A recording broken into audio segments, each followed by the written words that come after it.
बोलेंगे ना। हमारा तो दिन है, हमें तो बुलाया गया, अपने बारे में बताएं तो हम तो बोलेंगे ही ना। नहीं हमारा क्या है? सरिता जी, थोड़े से हम यहाँ आए तो हम तो बोलेंगे। सरिता जी की बातों के लिए कोई चिंता नहीं। हेलो हेलो, हम तो चाहते हैं कि हम आपकी जवानी सब कुछ सुने, कि लोगों को भी तो पता लगे कि आप उत्तराखंड में रह के कैसे काम हुई है। ये मंच आपके लिए ही बना है और आपकी आवाज़ सुनाने के लिए हम इतने लोग यहाँ बैठे हैं। बहुत बहुत धन्यवाद। और मैं चाहती हूँ कि हर महिला ऐसे ही काम करे। और हमारे बीच में हमारे बहुत सारे गेस्ट आ रखे हैं।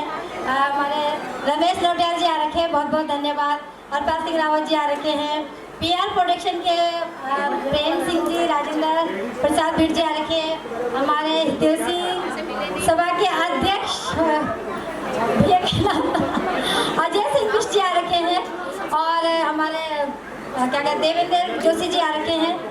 और सभी लोगों का मैं बहुत बहुत स्वागत करती हूँ। बहुत सारे लोग हैं, मेरी नज़र नहीं पड़ रही है, जो भी आ रखे हैं सभी का बहुत बहुत धन्यवाद। आपने महिलाओं के लिए कीमती समय निकाल के यहाँ आए हैं।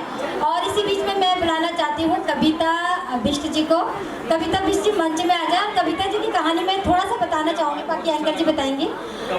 मेन देखो, कविता जी हमारी नोएडा में रहती थी, बुराड़ी में रहती थी। और इनके साथ जो हादसा हुआ है, ये तो यहाँ से छोड़ के इसको उत्तराखंड जाना पड़ा।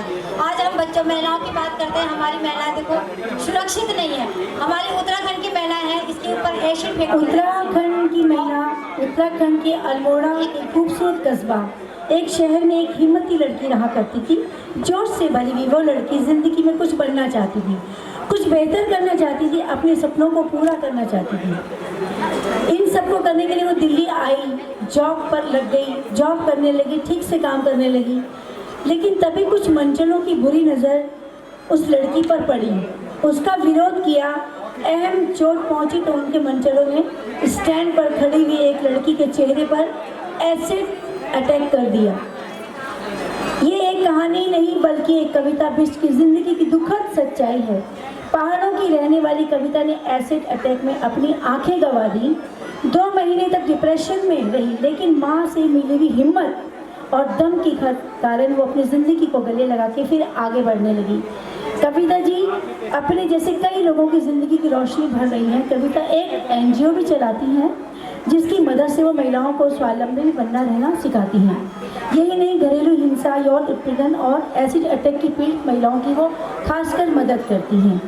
आपके सामने ये जो खड़ी है कविता बिष्ट जी, आप अपनी आंखों से देखिए, क्या एक उत्तराखंड की आई हुई लड़की और उसके साथ जो 2 तारीख को हुआ था, ये बस स्टैंड पे खड़ी हुई थी, क्या हालत हुई। और ये कुछ दिन तक तो इनको होश नहीं आया, और होश जब आया तो दिल्ली के किसी हॉस्पिटल में थी। लेकिन कानूनी परपंचों की वजह से और लड़ाइयों की वजह से कि क्या हुआ, उस वजह से इनका इलाज भी थोड़ा लेट शुरू हुआ, जिस वजह से इनको इतनी प्रॉब्लम हुई और उनकी आंखें चली गई इलाज समय पे ना होने से। जब इन्होंने आंखें खोली तो इनकी तो दुनिया उजड़ चुकी थी। अगला पड़ाव रामनगर और उनके प्रयासों का राज्य सरकार द्वारा सम्मान दिया गया है। उन्हें उत्तराखंड की महिलाओं में ब्रांड एम्बेसडर बनाया गया। इसके लिए ताली बजाएं, क्योंकि इनको अगर बेस्ट एम्बेसडर बनाया गया बहुत बड़ी बात है। उन्हें सम्मान दिया गया, उन्हें national quality mark trust award भी मिला। बेटी बचाओ बेटी पढ़ाओ में तेजस्वी नारी पुरस्कार से सम्मानित भी किया। युवा महिलाओं के लिए प्रेरणा बनी। मैं इनके बारे में क्या बोलूँ, मुझे तो, मैं उनकी तरफ देख भी नहीं पा रही हूँ और ना मैं बोल सकती हूँ। मैं ये चाहती हूँ कि ये अपने बारे में अपने मुंह से हमें बताएं। और सबसे पहले इनको हम सम्मान देते हैं। मीना राणा जी प्लीज़ आके कविता जी का सम्मान करें। आगे का हम लक्ष्मी पटेल जी, गीता उनियाल जी, लक्ष्मी पटेल जी, और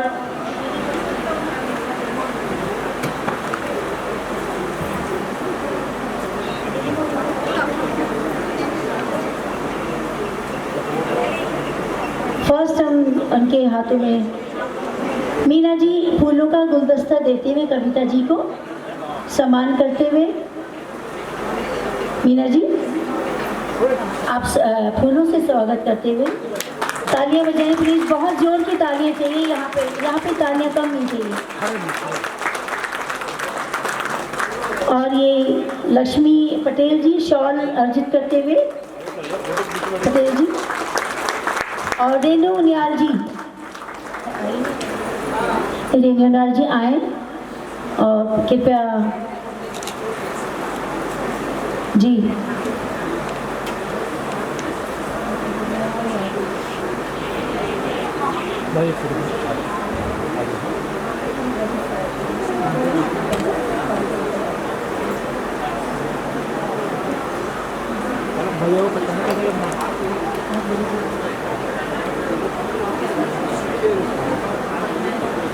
ट्रॉफी से सम्मानित करते हुए मुख्य अतिथि मीना राणा जी। मीना राणा जी हमारी बहन कविता बिश्री को ट्रॉफी देते हुए जोरदार तालियां प्लीज।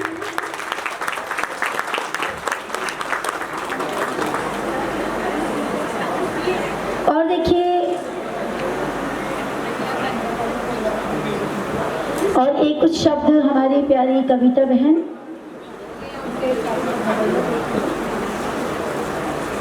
वो कुछ बताएं अपने मुंह से, हमें बड़ा इंतजार है। जय देव, जय उत्तराखंड भूमि, वंदे। जोश नहीं है, भूख लग गई, सबको लग रहा है। मैंने तो ब्रेकफास्ट भी नहीं किया, फिर भी आप लोगों के समक्ष खड़ी हूँ। वंदे, जय भूमि, जय उत्तराखंड। मैम ने बोला था एक शब्द बोलिए, एक शब्द तो कविता ही होता है, फिर उससे ज़्यादा एक शब्द कविता ही होता है।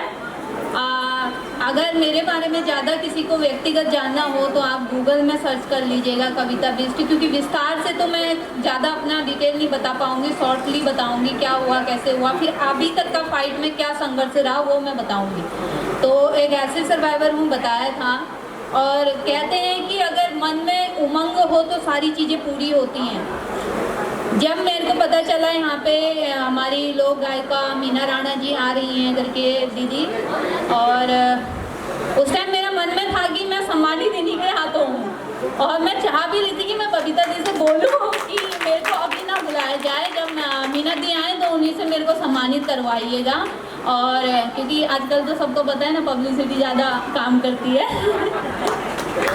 तो देखिए मेरी दिल से इच्छा थी कि मैं मीना दी से मतलब एक देखो एक सिंगर गले की जो तर्ग होती है, माया उपाध्याय जी से भी मैं मिली हूँ, उन्होंने भी मुझे सम्मानित किया था, बहुत खुशी होती है। लेकिन ईश्वर ने मेरी सुनी तो मीना दी ने ही मुझे सम्मानित किया। और सबसे पहले बबीता दी को थैंक यू बोलूँगी, और सबसे पहले बिमला दी को बोलूँगी, इसी मंच के भी इधर बैठी हुई हैं आप ही के समक्ष। उन्होंने बबीता दी से बात करी थी कि यहाँ पे सम्मान समारोह जो आपका हो रहा है, हमारे उत्तराखंड से एक ऐसी बेटी है और वो ऐसे कार्य कर रही है, तो बबीता दी ने मेरा यहाँ पे सिलेक्शन किया। तो बबीता दी को धन्यवाद है कि दिल्ली में रह के भी उत्तराखंड की यादें नहीं भूली हैं। और वो दीदी का मुझे नाम नहीं पता जो यहाँ से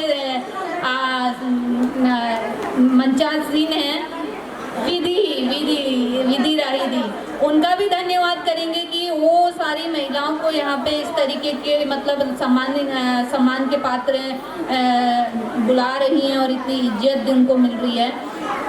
कि दीदी किडनी इन्फेक्शन से ख़त्म हुई थी 6 महीने पहले, तो मैंने कहा मैं यहाँ पे जॉब करने आई हूँ, हाई स्कूल की पढ़ाई छूट गई थी, तो मैंने अपने परिवार की कंडीशन को अच्छा करने, बेहतरीन करने के लिए मैं यहाँ पे आई हूँ ताकि मेरे 2 छोटे भाई बहन पढ़ पाए।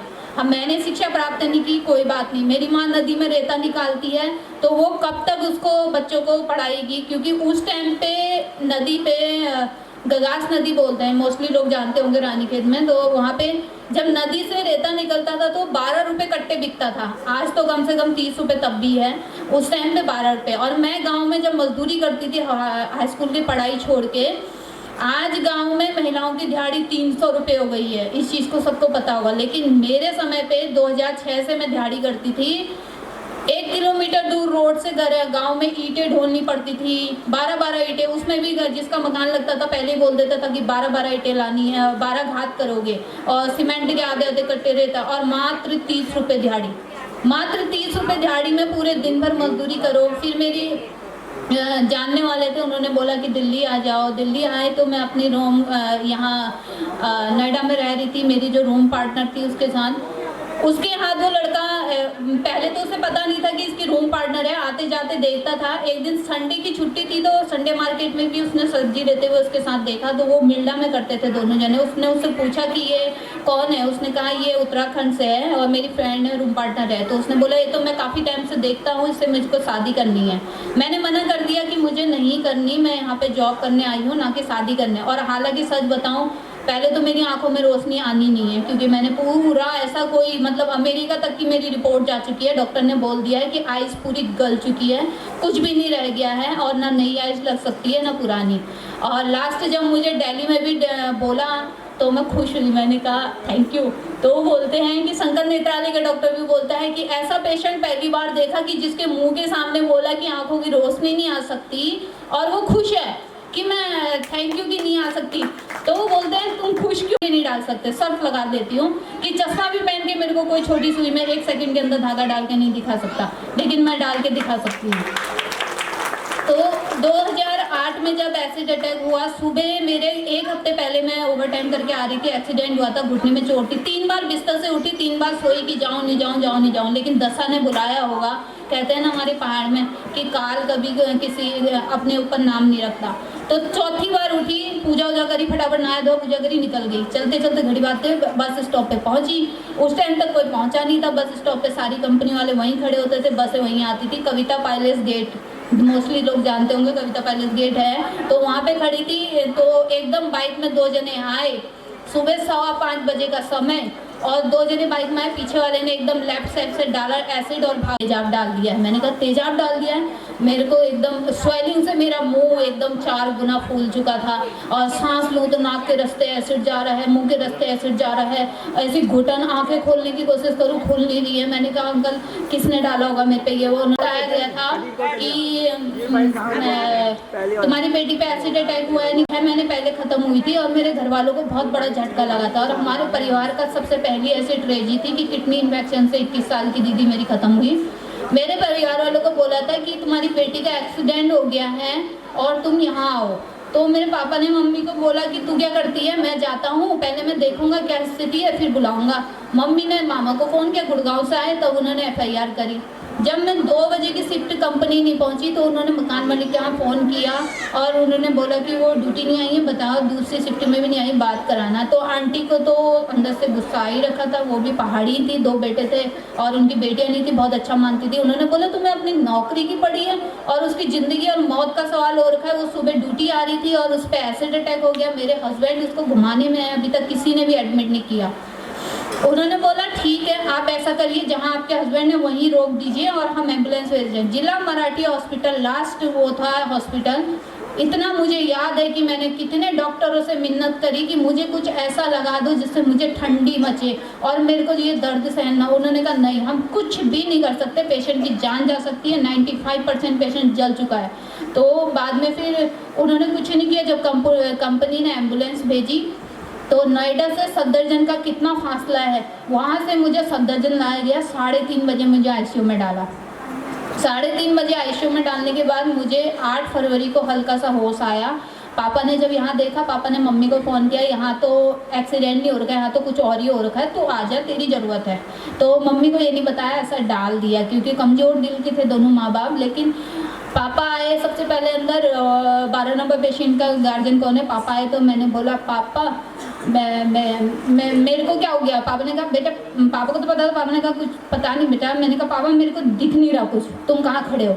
तो पापा लेफ्ट में दाएं में खड़े थे, मैं लेफ्ट में देख ली। पापा ने कहा मैं इधर खड़ा हूँ बेटा, बाईं तरफ। मैंने कहा पापा मुझे कुछ दिख नहीं रहा। पापा रोने लगे, पापा चले गए बाहर। मम्मी को भेजा, वो ऐसा ऐसा कह रही। मम्मी आई, मैंने मम्मी को भी वही बोला। उसके बाद मम्मी भी रोना धोना, तो मम्मी फिर उन्होंने, डॉक्टर ने बोल दिया कि पेशेंट से कोई नहीं मिलेगा, और मैं बेहोश हो गई। उसके बाद मुझे 1 महीने तक होश ही नहीं आया, होश नहीं आया। 7 तारीख को बोल दिया, 7 मार्च को, कि पेशेंट को होश आएगा तो ठीक है, नहीं आएगा तो हम कोमा में डाल देंगे। तो 12:45 बजे रात मुझे, 8 मार्च 12:45 बजे रात मुझे होश आया। और उसके बाद 1 महीना मैं कंटिन्यू ICU में रही हूँ और उसके बाद 3 महीना जनरल वार्ड में। उसके बाद फिर जो भी रहा वो तो इलाज का ट्रीटमेंट रहा लंबा दौर। फिर मेरे को 2008 में लास्ट में मेरे को गांव ले आए, जब डॉक्टर ने बोला कि जला हुआ ठंडे में ज़्यादा अच्छा हो सकता है, तो गांव ले आए। तो गांव में लाने के बाद 2 साल में ऐसा डिप्रेशन में रही कि सोचो, जिस बाप ने जिस बेटी को पैदा किया उस बाप की आवाज़ तक का सुनना, मतलब इतना दहशत हो गई थी दिल में।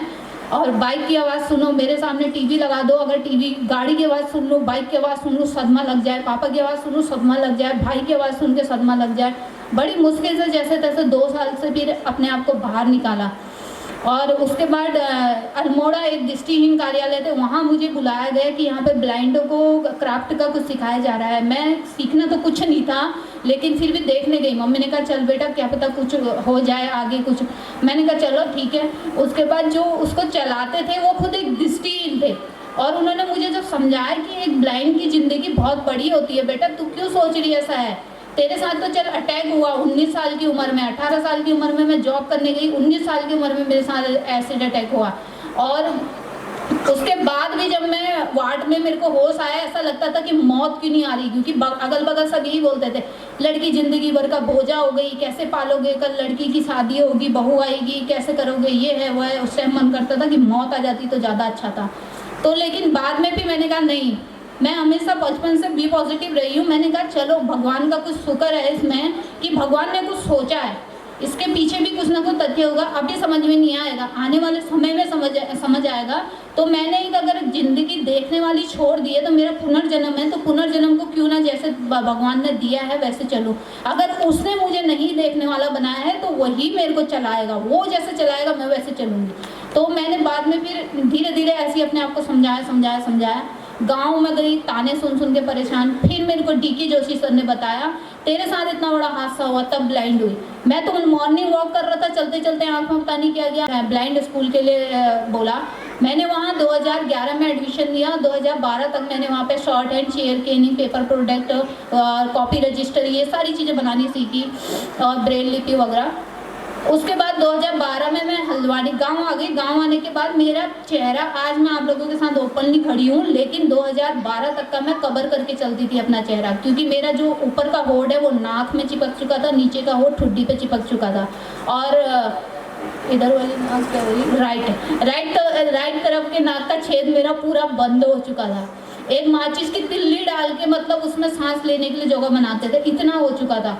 तो बाद में मेरे अभी तक का, आजकल होता है ना पहाड़ में सब, मैं तो कुमाऊनी बोलूँगी, आप गढ़वाली हो तो समझ नहीं पाओगे, हिंदी बोलूँगी तो पहाड़ में नहीं ना, मेरा ऑपरेशन हरा, मेरा ऑपरेशन द्वारा 19 हरा, मी एक बाल्टी ले नहीं उठा सकन, मी यह नहीं कर सकन, बोलते हैं ना, 1000 नखरे होते हैं। कई महिलाएं यहाँ पे भी होंगे, मैं मतलब उनको हर्ट नहीं कर रही हूँ, एक बात बता रही हूँ। ऑपरेशन से एक बच्चा होता है, महिला के 100 नखरे होते हैं। नहीं मुझे बेड से नीचे नहीं उतरना, मुझे ये नहीं करना, मुझे वो नहीं करना। सोचो कि मेरे 24 ऑपरेशन है, पूरा शरीर फाड़ा हुआ है मेरा।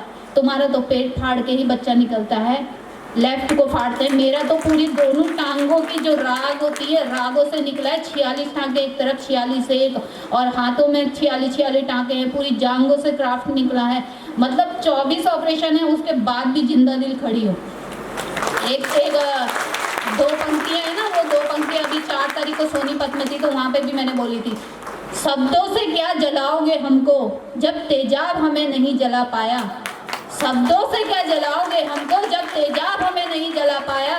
हौसला हमारा इतना बुलंद है, हौसला हमारा इतना बुलंद है कि आज तक हमको कोई नहीं रोक पाया।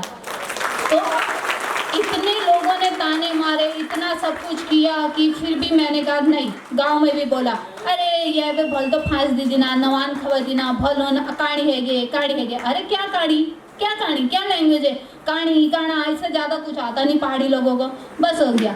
उससे ज़्यादा उनकी ज़िंदगी कुछ है ही नहीं, काड़ी काना। मैंने भी मन में ठानी, मैंने कहा मैं भी कुछ ऐसा करके दिखाऊंगी जो तुम गाँव में काड़ी काना बोलते हो ना, इसकी अहमियत ही भूल जाओगे कि काड़ी काना होता ही क्या है। मैं 2012 में हल्द्वानी शिफ्ट हो गई, 12 में हल्द्वानी शिफ्ट हुई। मैंने कसम समाज सेवा खाने की उस दिन खाई थी जिस दिन मेरे लिए हमारे नैनीताल डिस्ट्रिक्ट में निधिमणि त्रिपाठी मैडम डीएम थी, और सोशल सर्विस करते थे गुरविंदर सिंह चड्डा जी। उनके थ्रू मेरे लिए 1,25,000 रुपये डोनेशन इकट्ठा किया मेरे इलाज के लिए। क्योंकि मेरे को अपना चेहरा ठीक करना था, क्योंकि मेरा चेहरे को देख के हर कोई बोलता था भूत भूत भूत भूत, बच्चे रोने लग जाएं, औरतें ऐसे बोले। मेरे को हो गई थी कि मेरा होठ और मेरा थोड़ा सा ये चेहरा भी ठीक हो जाता, मैं बिना नकाब के चलूँ तो मैं बहुत कुछ करूँगी। तो जिस दिन मेरे को ऑपरेशन थिएटर में ले जाया गया, मैंने कसम खाई कि भगवान, अगर जिस प्रकार इन लोगों ने मेरे लिए डोनेशन इकट्ठा किया और आज मेरी सर्जरी हो रही, मेरा चेहरा थोड़ा बहुत बिना नकाब के बाहर निकलने लायक हो गया, तो मैं आज कसम खाती हूँ इस ऑपरेशन थिएटर के अंदर जाकर कि मैं गरीबों के लिए कार्य करूँगी, मैं भी लोगों के लिए करूँगी। उसके बाद जब मेरा ऑपरेशन हुआ, ऑपरेशन होने के बाद जब मैं बाहर निकली तो मेरा जो होठ था, मुंह, डॉक्टर मेरे से मजाक करता था कि बेटा चिंता मत कर, तेरा मुंह इतना बड़ा खोल दूंगा कि तू पूरा गोलगप्पा खा सकती है। मेरा मुंह पूरा नहीं खुलता था, मैं एक चम्मच से खाना खाती थी, उसमें 4 दाने चावल के जाते थे, वो भी आधे बाहर गिरते थे आधे अंदर। तो बाद में मेरा पूरा चेहरे का सर्जरी हो गया, ठीक हो गया। फिर मैंने धीरे धीरे लोगों के इलाज के लिए हेल्प करी है। इसमें कुछ ऐसे सर्वाइवर हैं तो कुछ गरीब है। अब तो आयुष्मान कार्ड बन चुके हैं, लेकिन मोस्टली ऐसे लोगों के पास आयुष्मान कार्ड भी नहीं है जो ज़रूरतमंद है, जिनके पास जो जॉब करने वाले हैं गवर्नमेंट जॉब, उनके पास आयुष्मान कार्ड है, बीपीएल कार्ड है, लेकिन उनके पास नहीं है जिनको ज़रूरत है। तो अभी तक 19 लोगों के इलाज में हेल्प करी है और 28-29 लोगों की एजुकेशन कराई है। और उसके बाद मैंने 2014 में मुझे राज्य महिला पुरस्कार उत्तराखंड से सम्मानित किया गया कि मेरा ये जो समाज सेवा का वो था उस तौर पर। राधा रतोगी मैडम को मेरे बारे में जब पता चला तो उन्होंने मेरे को सीएम सर से मिलाया। उस टाइम पे हमारे सीएम थे हरीश रावत जी। मेरे पिताजी को रोडवेज से निकाल दिया गया था, 7 साल मेरे पिताजी को नौकरी से सस्पेंड कर दिया। अपने पिताजी के लिए दिन रात एक करी। मेरे पापा कहते थे बेटा रहने दे, मत कर मेहनत, नहीं मिलेगी नौकरी। मैंने कहा ज़्यादा क्या होगा, ज़िंदगी का मेरा अपना एक वसूल है, यस या नो, या तो होगा या नहीं होगा, लेकिन पॉजिटिव चलोगे कि होगा ही होगा। मैंने कहा होगा। 7 साल की नौकरी मैंने अपने पिताजी की वापस दिलाई, धक्के खाए मुख्यमंत्रियों के और क्या कहते हैं आरएम ऑफिस के धक्के खाए, लेकिन सडनली 2012 में जब मेरा ऑपरेशन हुआ था, मैं भूल गई, 2012 में जब मेरा ऑपरेशन हुआ उसके बाद जब मैं बाहर आई तो लास्ट 31 दिसंबर को मेरी बहन 18 साल की ख़त्म हो गई थी। बहुत बड़ा झटका लगा उस दिन। मेरा दायां हाथ था। तो 2013 को 1 जनवरी को उसका अंतिम संस्कार हुआ, इसलिए मैं न्यू ईयर भी नहीं मनाती। फिर मैंने पापा की नौकरी दिलवाई। 2014 में ही मुझे निर्भया प्रकोष्ठ नैनीताल में जॉब भी दी थी, अनुसेवक के पद पे, माननीय हरीश रावत जी की द्वारा ही दी गई थी। और 7,500 रुपये मुझे मानदेय मिलता था। और हल्द्वानी में आज भी रेंटेड हूँ, उस टाइम भी रेंटेड थी। 4,000 रुपये किराया और 4 लोगों का पेट भरना होता था। वो 7,500 रुपये में से मैनेज करती थी। मुझे पता है कि मैं कैसे करती होंगी। उसके बाद मेरे को 2015 का वुमेन ये इसका ब्रांड एम्बेसडर बनाया, वुमेन एम्पावरमेंट का। और धीरे धीरे करके जब मैंने पापा की नौकरी दिलाई, जैसी पापा को 2015 में नौकरी मिली वैसे 2000 पापा में ऑन ड्यूटी, पापा को हार्ट अटैक हुआ, पापा 2016 में हो चलता से। उसके बाद फिर धीरे धीरे करके मैंने ऐसी फाइट करती रही। मैंने 2015 में बॉयज़ पीजी खोला हल्द्वानी में। जब मैंने देखा कि पहाड़ से बच्चे पढ़ने आते हैं यहाँ और 6,000, 7,000, 8,000 से नीचे कोई पीजी नहीं है, मैंने 20,000 रुपये रेंट में एक बिल्डिंग ली और उसमें मैंने बेड, बिस्तर, अलमारी, 3 टाइम का खाना और पंखा सब कुछ फैसिलिटी देने के बाद मैं उन बच्चों से मात्र 4,500 रुपये पे लेती थी। सबसे कम दाम का पीजी मेरा था वहाँ। और उसके बावजूद 2015 से 2020 तक मैंने वो पीजी चलाया। बसता मुझे कुछ नहीं था, बस मुझे खुशी इस बात की थी कि मैं इन लड़कों को एक अच्छा मतलब मोटिवेशन दे पा रही हूँ। और आज वो लड़के एक मोटिवेशन इतना अच्छा है कि ना वो नशेड़ी हैं, ना वो नशा करते हैं, ना वो आज अच्छी जगह पे पहुँचे हुए हैं और ना किसी की लड़की को गलत नज़र से देखते हैं। क्योंकि उन्होंने कविता दीदी को अपने साथ देखा है, उन्होंने मेरा एक पल अपने साथ शेयर किया है कि मैं कैसे मतलब गर्मी में मुझे कितनी जलन होती है, मैं कैसे अपने आप को मैनेज करती हूँ और कैसे उनके लिए खाना बनाती हूँ। तो मतलब 28 बच्चों के लिए लगा लो कि 120 रोटियाँ के लिए बनानी पड़ती थी। तो वो बच्चे बनाती रहूँ, खाते रहे। इतना खुश बच्चे की दीदी हमें एक मोटिवेशन मिलता है। तो धीरे धीरे करके जब मुझे ब्रांड एम्बेसडर बनाया 2020 में मैंने पीजी बंद कर दिया। और क्योंकि 2020 में पीजी बंद करने का ये था कि कोरोना काल आया तो उस टाइम पे सारे बच्चे घर चले गए। 3 महीना मेरा पीजी बंद रहा। 1 महीना मकान मालिक ने माफ़ किया, लेकिन 2 महीने का मैंने फिर भी भरा, खाली पीजी भरा। जब घर में लॉकडाउन में राशन बांटने आ रहे थे मतलब कितनी शर्म की बात है। मैं तो इस मंच से यही संदेश दूंगी हर किसी को, कम से कम किसी के साथ इतना बड़ा अगर हादसा हो गया है तो उसके साथ पॉलिटिक्स मत खेलो। पॉलिटिक्स खेलना तुम्हारे से मैं धिक्कार है। किसी की बेटी हूँ मैं किसी की राहगीरी कोई नाली से मिली हुई नहीं हूँ, मैं भी एक बेटी हूँ, मैं भी किसी से जन्मी होंगी। मुझे ब्रांड एम्बेसडर बनाया, अच्छी बात है, लेकिन उस ब्रांड एम्बेसडर का मैं कोई वैल्यू नहीं समझती। लोग मुझे बोल देते कि तुम्हें ब्रांड एम्बेसडर बनाया, तुम अपनी पावर का क्यों नहीं करते हो यूज़। मैंने कहा क्या बनाया, 4 साल 5 साल 6 साल रहना तो लास्ट में अपनी औकात में है ना। तो इसलिए उसी हैसियत से बात करो, जहाँ तुमसे अगर प्यार से अगर काम निकल रहा है तो क्यों अपनी पावर का यूज़ करना है। तो पावर यूज़ ही नहीं करनी है। तो मेरे को ब्रांड एम्बेसडर बनाया भी तो मिला क्या मिला, कुछ भी नहीं। 2017 से कौन सी बेटी बचाओ बेटी पढ़ाओ अभियान में मुझे बुलाया है, उत्तराखंड के कौन से प्रोग्राम में बुलाया, कुछ ही नहीं। 2020 में यहाँ तक कि जब कोरोना काल में हर घर में राशन बंट रहा था, मेरे गेट के सामने मैंने मम्मी को इशारा किया, चुप जा। फिर मैंने कहा एक बात बताओ, मेरे चेहरे पे लिखा है या मेरे माथे पे लिखा है कि मैं कांग्रेस की हूँ या बीजेपी की हूँ। उन्होंने सीधे बोला अरे ये तो कांग्रेस ही है, इसे तो राशन कांग्रेस वाले देंगे। अरे मतलब कैसी पॉलिटिक्स खेलते हो तुम लोग एक सर्वाइवर के साथ। शर्म है तुम लोगों के लिए कि एक तेजाब पीड़ित लड़की ब्लाइंड हो गई, आंखें खो दी, चेहरा खो दिया, समाज के लिए कार्य कर रही है, अपने परिवार। चाहूँ तो मैं भी अपना घर भर सकती हूँ। आज भी कोई मेरे घर आके देख ले, किराए के मकान पे रहती हूँ। अगर मेरे को लोग आज भी बोलते हैं ब्रांड एम्बेसडर है, मैंने 2020 में कोरोना काल में रामनगर में कविताज वुमन सपोर्ट होम खोला, जरूरत है, मैंने उनको रोजगार से जोड़ा। उस टाइम मेरे पास 5 सिलाई मशीन थी, लेकिन मैंने जब रिक्वायरमेंट करी तो बम्बई में एक दीदी थी, उसने मेरे को ऑनलाइन 15 मशीनें भेजी सिंगर की, और सिंगर कंपनी मुझसे जुड़ी। उन महिलाओं को मैंने रोजगार दिया। सबसे पहले मास्क बनाए, लोगों को दिए, लोगों ने खरीदे भी और फ्री में भी बांटे। उसके बाद भी महिलाओं को राखी बनाने का दिया, दिवाली का दिया। आज के टाइम पे मैं फ्री ऑफ कॉस्ट उनको सिलाई सिखाती हूँ और उनसे रोजगार से भी जोड़ रखा है कि कपड़े के बैग बनाना, कुशन बनाना, गोबर के दिए बनाना, गौ माता बचाओ अभियान पे उनको मोटिवेशन करना, उनके बच्चों को फ्री ऑफ कॉस्ट कंप्यूटर सिखाना। उसके लिए भी अगर मैं डोनेशन उसका वो संस्था में मेरे को कोई गवर्नमेंट हेल्प नहीं करती, कोई एनजीओ हेल्प नहीं करती, मैं लोगों के सहयोग से लोगों से डोनेशन लेती हूँ, फिर रॉ मटेरियल लाती बनाती हूँ। उसमें भी लोग पॉलिटिक्स से खेल जाते हैं। अरे ये तो ब्रांड एम्बेसडर है, इसे तो गवर्नमेंट 50 लाख रुपए दे रही है, इसे तो सोनू सूद ने दिया। अरे बढ़िया है भैया, शर्म आनी चाहिए, धिक्कार है तुम लोगों को। सूचना का अधिकार लगा लो कि कविता बिष्ट को कितना गवर्नमेंट ने पैसा दिया है। अगर मेरे को इतना पैसा मिला होता ना तो सच बताओ अपने बाप का और अपनी बहन का अंतिम संस्कार चंदे से नहीं करती मैं। ऐसी चीज़ें मत बोला करो कि किसी के लिए किसी को हर्ट हो। इसीलिए मैंने वो 2 शब्द बोले कि शब्दों से क्या जलाओगे हमको, जब तेजाब ने हमें जलाया। ऐसे ऐसे शब्द, ऐसी महिलाएं भी आज भी समाज में है कि मुंह के सामने बोल जाती है तो अंधी नहीं है तो पागल बनाती है। अरे किसी को शौक है कि अगर कोई देखने वाला है उसके बाद वो बोले मैं देख नहीं सकता, मैं अंधा हूँ, मैं अंधी हूँ। हद है, मतलब शर्म होनी चाहिए। कैसी मेंटेलिटी है तुम्हारी। जो महिला अपने बलबूते पे आगे बढ़ने की कोशिश कर रही है, तुम उसकी टांग खींच के उसको गड्ढे में डालने की कोशिश कर रहे हो। और महिला दिवस हर महिला का हर दिन का दिवस है। और महिला दिवस जैसे अभी सरिता दी थी या सुनीता दी, मैं नाम मिस हो गया, उन्होंने सही बोला कि जब तक ये कमज़ोर लोगों का होता है, लेकिन इसको मनाने का एक रीज़न ये होता है कि कमज़ोर महिलाओं के सामने ऐसी महिलाएं खड़ी करी जाएं जिसके अंदर वो कमज़ोर महिलाओं को भी ये पावर जागृत हो। आपकी बैटरी लो होगी फ़ोन की, जब तक चार्ज नहीं करोगे तब तक फ़ोन में बैटरी नहीं होने की चार्ज। ऐसी उन महिलाओं को चार्ज करने के लिए हम जैसी महिलाओं को मंच पे खड़ा करा जाता है कि हमने कैसी फाइट करी, कैसे दिन देखे और आज किस मकाम पे खड़े हैं। अभी तक का आज ये 34 सम्मानित है, मेरे को 34 है। इससे पहले मेरे को 33 बार मेरे को सम्मानित हो चुकी हूँ। नेक्स्ट मैं नवंबर में कोलकाता में गई थी फैशन शो में। लोग मुझे बोल रहे हैं चश्मा लगा के फैशन शो करना, तुम्हारी आंखों से डर लगता है।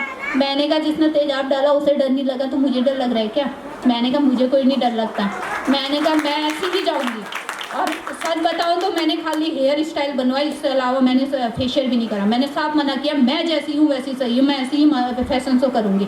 और फर्स्ट प्राइज दीवा का प्राइज मिला मेरे को वहाँ पे। और कई लोगों ने इतना मनोबल गिराया, नहीं चश्मा पहन लो। अरे नहीं पहनना, फेसबुक पे फोटो डालूंगी, ची इतना अच्छा तो है नहीं, सुअर का जैसा चेहरा है और फोटो डाल रही है। मैंने भी उठाई उसकी कमेंट, मैंने भी शेयर किया। दूसरे दिन मैंने कहा पहले खुद को लाइक करो, दूसरे दिन अपनी फ़ोटो डाली। मैं भी कम नहीं फिर ऐसे लोगों को जवाब देने के लिए। मैंने उसकी कमेंट उठाई और वहाँ से शेयर करी, अपना एक फ़ोटो और लगाया। मैंने कहा पहले खुद से लाइक करो तब दूसरे से लाइक की उम्मीद करना। दूसरे दिन उसने मेरे को ब्लॉक ब्लॉक कर दिया, ठीक हो गया। भैया मैंने तो नहीं किया ना तुझे ब्लॉक, तूने किया, अच्छी बात है। एक जना बोलता है चश्मा पहन के बहुत अवार्ड कमा लिए। मैंने बोला भैया तेरे घर में भी तो माँ बहन होंगे, आजा मैं दे देती हूँ चश्मे, तू भी ले ले। भैया मतलब ऐसे अभद्र शब्दों को नहीं बोलना चाहिए, इस मंच से यही बोलना चाहूँगी। और जो भी करती हूँ मैं, आज सच बताऊँ तो बिमला दी यहाँ पे बैठी है, एक शब्द झूठ नहीं बोल रही हूँ। यहाँ आने के लिए भी उन्होंने मुझे कल गूगल पे 1000 रुपये डाले थे, और अभी मेरे घर पे इतनी बड़ी ट्रेजी हुई है, फिर भी मैं आप लोगों के बीच खड़ी हूँ। सोनीपत का भी मैंने प्रोग्राम अटेंड किया। 1 तारीख को मेरे भाई की बेटी हो रही है, 23 दिन की बच्ची ऋषिकेश एम्स में डायलिसिस के लिए भेजी। उसके बाद भी मैं सोनीपत का प्रोग्राम अटेंड किया, 3 तारीख का सीआरपीएफ का प्रोग्राम अटेंड किया, और आज यहाँ का प्रोग्राम अटेंड कर रही हूँ। कल सुशीला तिवारी के लिए उन्होंने रेफर किया। कल बच्ची दिन भर एडमिट नहीं हुई। जब मैंने कमिश्नर दीपक रावत जी से बोला, तब रात को उसको आईसीयू में बेड दे रखा है उस बच्ची को। फिर भी मैं आज आप लोगों के बीच में खड़ी हूँ। अपने परिवार को पीछे रखा है। प्रथम प्राथमिकता है अपने समाज को सुधारने की, और मैं सोच किसी की नहीं बदल सकती, आपको बदलनी है। जाते आते 2 शब्द बोलूँगी, खींच दो अपने खून से जमी पर लगी, इस तरफ आने पाए न रावण कोई, तोड़ दो हाथ अगर हाथ उठने लगे, छूने पाए न महिला का दामन कोई, राम भी तुम ही लक्ष्मण साथियों, अब तुम्हारे हवाले वतन साथियों। जय उत्तराखंड। चाहती हूँ कि देखो इसके जैसे मजबूत बनो, कमजोर मत बनो। तो सभी एक बार जोरदार तालियां बजा रहे। और आज उत्तराखंड में जाके देखो लोगों को प्रेरणा दे रही है, अपनी प्रेरणा को देखे। Thank you. आंखों में आंसू है, मगर हम नहीं चाहते कि हर बेटे की आंखों में ये आंसू हो। इसके जिम्मेदार कहीं ना कहीं हम भी, हम समाज से जो हमें गलत चीज दिखते हैं हम उसको नज़रअंदाज करके और आँख फेर लेते हैं कि अपनी बहन जैसे हमारी बहन है, वैसे हमारी समाज की बेटी भी है, ठीक है, वैसे हमारी समाज के बने। और अब आपके बीच में एक बलमा की प्रस्तुति आ रही है जो PR प्रोडक्शन से लॉन्च हुआ है और मीना जी ने गाया है। तो सबको रुला दिया है, तो हम सोचते थोड़ा सा मनोरंजन हो जाए, क्योंकि कविता जी ने सबको रुला दिया है अपनी कहानी सुन के। और यह PR फिल्म प्रोडक्शन से हुए हैं, प्रेम सिंह जी और राजेंद्र प्रसाद भट्ट जी की द्वारा इनके बहुत सारे गाने लॉन्च हुए और मीना जी के